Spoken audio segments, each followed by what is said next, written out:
So you want to change the checkbox value from true or false to something else. Well, I'm going to show you in this video. Here I have a column of commission, and I can insert checkbox. But the underlying value of this checkbox right now is false. And then if I check it, it's true. Whereas I actually want that value, if I export this, to not be true or false, but either maybe yes or no, or approved or unapproved.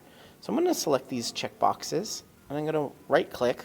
I'm going to go to View More Cell Actions, Data Validation. I have some other data validation, so I have to select the right one. This is the E column checkbox. I'll click on that. And here I have the range to apply, the criteria, and now I have a checkbox that says Use Custom Cell Values. I will check that.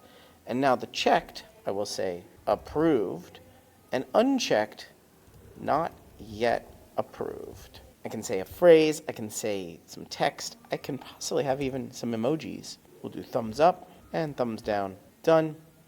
And so now I check these off, and you can see the value in the cell here is that new custom value. That's how you change your checkbox value. You're watching Better Sheets here on YouTube. Make sure you check out this video or this video and subscribe right now to get more tips, tricks, how-tos, get more out of your Google Sheets than you ever have before. I'm excited to be making a ton more videos here. Ask me questions down in the comments and I will answer them in future videos. But for right now, right here, one of these videos is going to be your next Google Sheet.